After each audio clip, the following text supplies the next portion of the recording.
하나님 허락하여 주옵소서. 당신을 향한 은혜를 허락하여 주옵시고 우리에게 믿음을 허락하여 주시옵소서.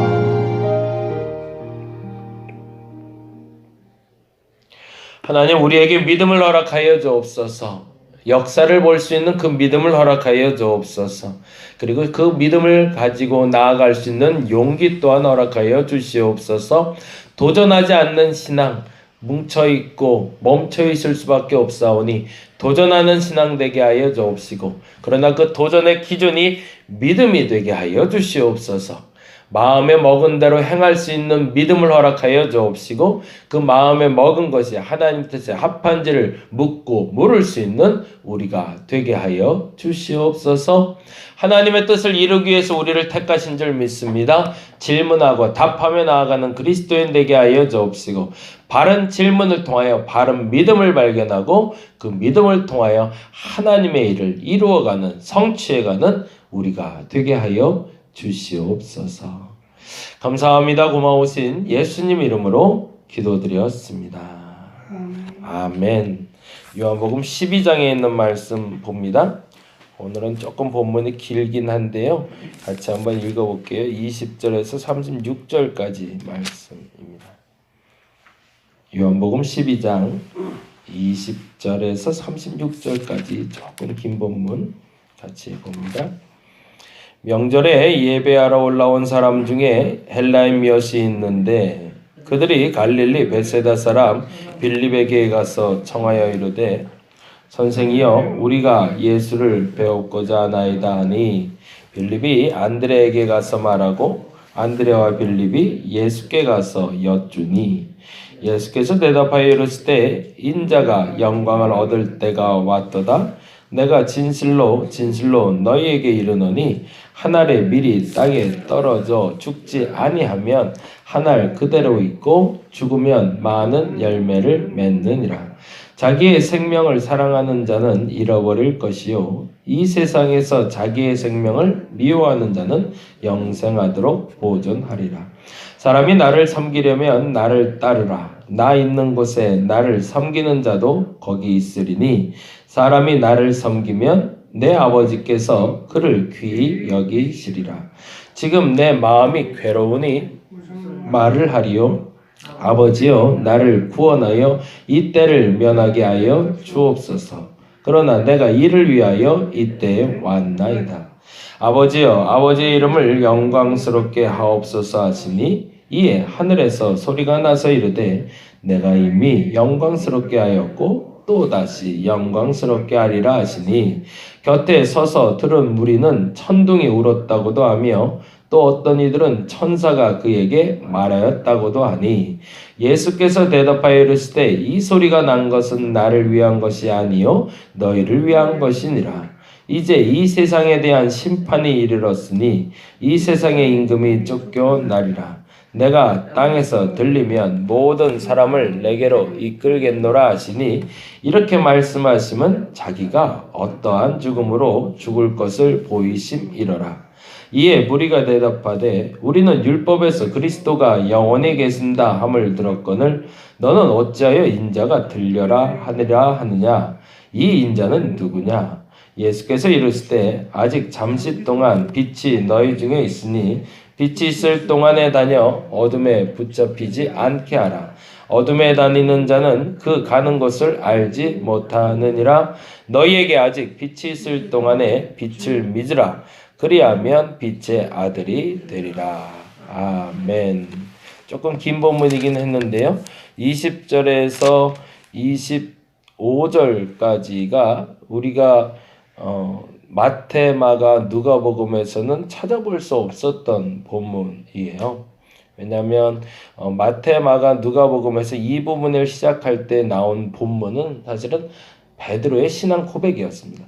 예수님이 그 순환을 당하시고 십자가에 달려 돌아가셨다가 부활하신 사건을 얘기할 때 마태와 누가와 그리고 마가복음에서는 사실은 베드로와 제자들이 신앙을 고백할 수 있을 때 비로소 그 고난의 시작을 알려준 것으로 알려져 있는데, 이게 무슨 말을 하고 있는가 하면 십자가에 달려 돌아가실 것에 대해서 말해도 받아들일 수 있는 상태가 되었을 때 제자들에게 말했다고 말하는 게 마태, 마가, 누가복음이라면 오늘 본문에서는 조금 다른 의도로 시작을 하고 있어서 그 얘기를 좀 하려고 합니다. 보시면 이렇게 돼 있어요. 20절 말씀 같이 한번 볼까요? 20절 같이 한번 읽어봅니다. 시작. 명절에 예배하러 올라온 사람 중에 뭐라고 되어 있죠?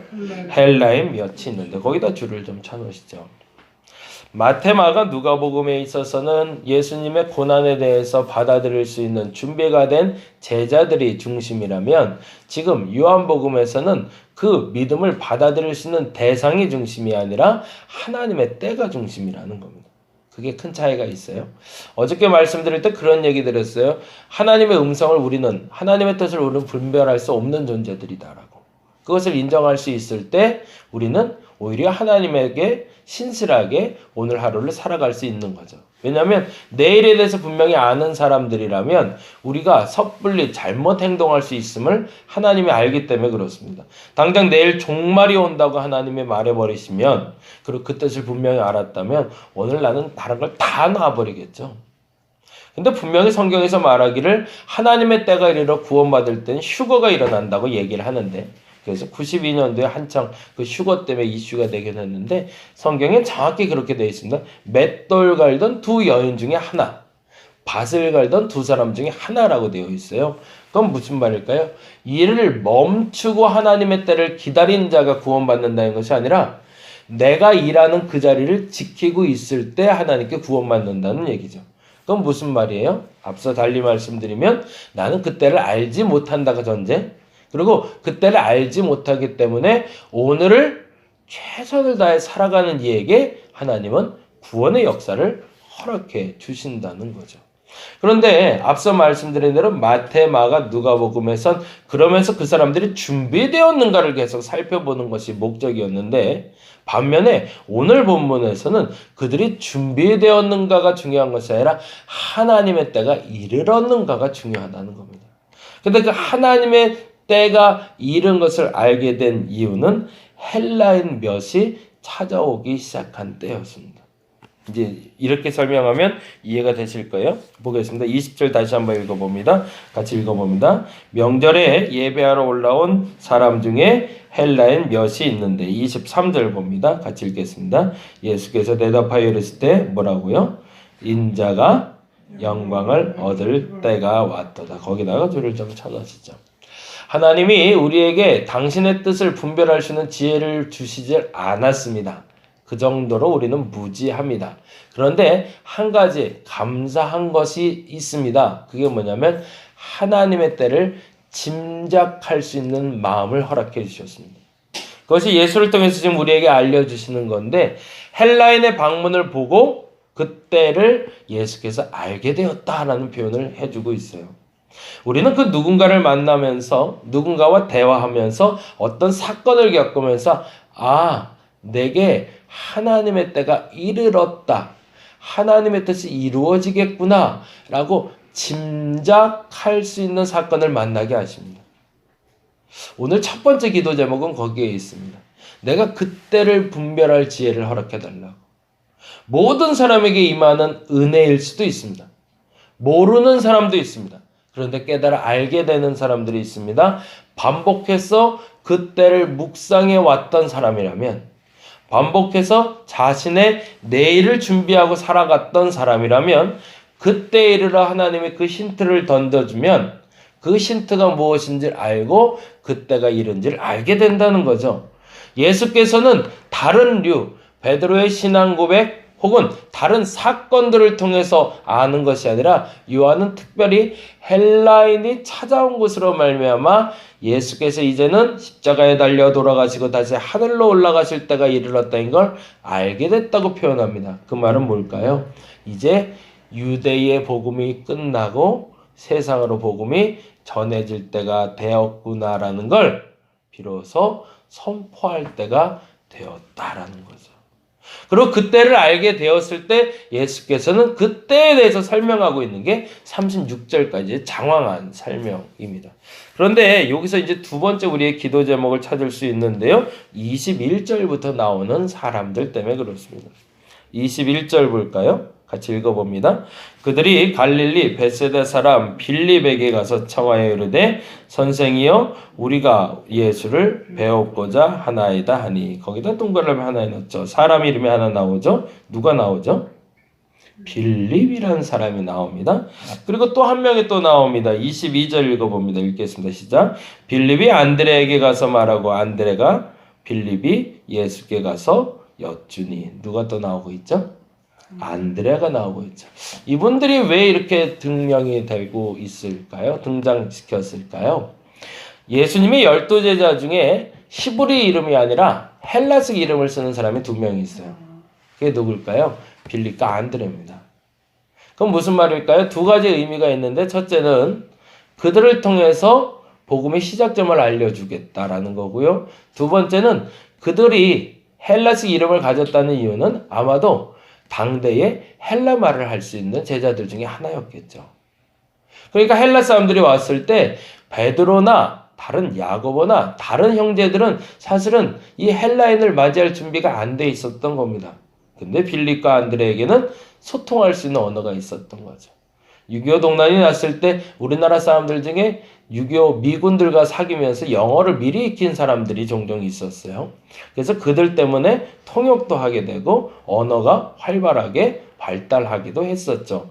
근데 이 빌립과 안드레가 그 역할을 하고 있었던 사람이었던 겁니다. 근데 또 하나 재밌는 게 있는데요. 먼저 누구를 만났냐는 거예요. 21절에 보니 누구를 먼저 만나고 있죠? 헬라인들이 빌립을 먼저 만나고 있습니다. 그런데 빌립이 바로 예수께 들어가질 않습니다. 그리고 어떻게 행동을 하죠? 22절에 보니 빌립이 누구에게 가서 말하죠? 안드레에게 먼저 말합니다. 그리고 안드레가 빌립과 헬라인들을 데리고 예수께 갑니다. 사람의 성품이 나타나고 있는 거죠. 이 빌립과 안드레 얘기를 계속 하다 보면 여러분이 기억이 나실 텐데 요한복음엔 유독 이 빌립과 안드레를 비교해서 같이 등장시키고 있습니다. 그 첫 번째 등장이 어딜까요? 1장에서 등장합니다. 1장 어디서 등장하냐면 예수께서 제자들을 부르실 때 나오거든요. 한번 볼까요? 1장 잠깐 넘어가 봅니다. 1장 38절에서 40절 같이 한번 봅니다. 1장 38절에서 40절 같이 한번 읽어볼게요. 예수께서 돌이켜 그 따르는 것을 보시고 물어 이르시되 무엇을 구하느냐 누구에게 말하고 있을까요? 39절에 보니 예수께서 이르시되 와서 보라. 그러므로 그들이 가서 계신 데를 보고 그날에 함께 거하니 때가 10시쯤 되었더라. 40절 요한의 말씀을 듣고 예수를 따르는 두 사람 중에 하나는 시몬 베드로의 형제 누구라고 되어 있어요? 안드레라고. 안드레의 성격이 나오죠. 안드레는 불러서 따라간 사람인가요? 먼저 따라갔던 사람인가요?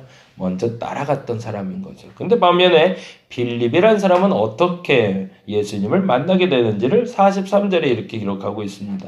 볼까요? 이튿날 예수께서 갈릴리로 나가려 하시다가 뭐라고 되어 있죠? 빌립을 만나 이르시되 나를 따르라. 빌립은 먼저 따르던 사람인가요? 아니면 예수가 불러서 따른 사람인가요? 예수가 불러서 따른 사람이죠. 성격이 나타나는 거죠.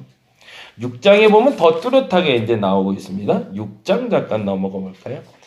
제가 새벽 예배를 가급적이면 20분 안에 끝내려고 하다 보니까 말이 조금 빨라지는데요. 오늘은 하고 싶은 얘기가 조금 더 있어서 조금 좀 길게 갑니다. 대신 좀 찾아가면서 한번 봅니다. 6장 봅니다. 6장은 오병이어 사건이 나오고 있는 사건인데요. 예수께서 오병이어 사건을 일으키시기 전에 이렇게 얘기하십니다. 6장 6절입니다. 같이 읽어볼까요? 이렇게 말씀하시면 친히 어떻게 하실지를 아시고 빌립을 누구를 시험한대요? 빌립을 시험한대요. 그러자 빌립이 7절에 뭐라고 얘기하죠? 빌립이 대답하되 각 사람으로 조금씩 받게 할지라도 200데나리온의 떡이 부족하리이다. 그건 무슨 말일까요? 부족해서 못 쓰겠다라는 얘기죠. 빌립의 삶의 태도가 나오고 있는 거죠. 그렇죠? 반면에 그때 8절에 보니 또 엉뚱한 사람 또 하나가 같이 등장을 합니다. 같이 읽었던 사람인데 8절 볼까요? 제자 중 하나 곧 시몬 베드로의 형제 누구요? 안드레가 여기 또 등장을 시키네요. 그리고 안드레가 예수께 여짜오되 9절 읽어봅니다. 여기 한 아이가 있어 보리떡 5개와 물고기 2마리를 가지고 있나이다. 그러나 그것이 이 많은 사람에게 얼마나 되겠사옵나이까. 그 무슨 말이에요? 조금이지만 할 수 있을까요? 라고 묻는 거죠. 삶의 태도가 나오죠. 왜 빌립과 안드레가 반복해서 나오고 있을까? 첫 번째 시트는 아까 말한 대로 헬라인의 이름을 가진 유대인이라는 데 있습니다. 그건 뭐냐면 당대의 진보적인 사람들이라는 거예요. 당대의 좀 개방적인 사람들. 그래서 그 사람들을 통해서 추진력을 갖기를 원하셨던 거죠. 근데 반면에 안타깝게도 안드레는 그 추진력을 가진 사람이었지만 빌립은 추진력보다는 안정형인 사람이었던 거죠. 그러다 보니까 주춤주춤하는 게 조금 때로 많았던 겁니다. 그래서 빌립을 통해서 역사가 일어나기보다 안드레를 통해서 역사가 일어나는 것을 우리는 성경을 통해서 보게 되는 거죠.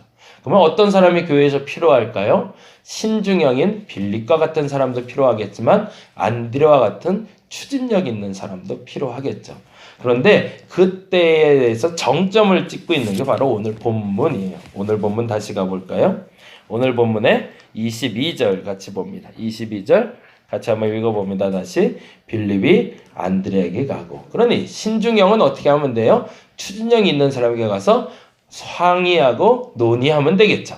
그 사람들의 역할입니다. 근데 반면에 추진형은 어떻게 해야 돼요? 안드레가 그 빌립도 데려서 예수께 가서 엿주게 됩니다. 오늘은 이 두 번째 기도 제목도 함께 집중해서 기도했으면 좋겠습니다. 첫째는 하나님이 그 때를 알게 하기 위해서 우리에게 힌트를 허락하실 때가 있습니다. 그 때를 분별할 수 있는 지혜를 달라고 함께 기도하는 저와 여러분 되시길 바랍니다. 두 번째, 내 성격에 맞게 신앙생활을 해달라고 그렇게 기도하는 저와 여러분 되었으면 좋겠습니다. 안드레 같은 사람이라면 주저앉아 있을 수 없습니다. 지금도 움직여야 됩니다. 감당 못해요. 주일 예배 안 드리면 미칠 것 같은 거예요. 새벽 예배 안 하면 도저히 안 될 것 같아요. 안드레 같은 사람들이죠. 근데 안 드려도 버틸 수 있어요. 빌립 같은 사람이겠죠. 어떤 형편에 처해서 그 형편에 맞는 성격대로 신앙생활하는 것이지 그 성격에 달리 신앙생활할 수 없습니다. 그런데도 불구하고 그 성격에 맞게 신앙생활하지 않으면 우라가 치미게 되는 거죠. 저와 여러분이 그 성품에 따라 온전하게 신앙생활할 수 있는 사람이 되게 해달라고 기도하는 오늘 한날 되시길 바랍니다. 이 두 가지의 기도 제목을 통해서 응답받는 저와 여러분 되시기를 간절히 바랍니다. 기도하겠습니다. 하나님이 허락하신 은혜가 있을 때 그 은혜대로 살아가야 됩니다. 그러기 위해서 때를 분별할 지혜를 우리에게 허락해 주셨습니다. 끊임없이 구하고 구했던 것들이 그 시기와 때를 만나면 그 때를 알게 되는 것처럼 하나님 그 때를 분별할 지혜를 내게 허락하여 주옵소서. 그런데 그 때를 알았을 때 빌립과 같이 움직일지 안드레와 같이 움직일지 선택하는 것이 아니라 결단하는 우리가 되게 하여 주옵소서. 신중한 사람들은 빌립처럼 움직여야 됩니다. 그러나 추진력이 있는 사람은 안드레처럼 움직이는 겁니다. 내 성격에 맞게 내가 하고 싶은 대로가 아니라 하나님이 원하시는 대로 움직일 수 있는 우리가 되게 하여 주시옵소서. 감사합니다. 고마우신 예수 그리스도의 이름으로 기도드렸습니다. 다 같이 기도하고 돌아가도록 하겠습니다.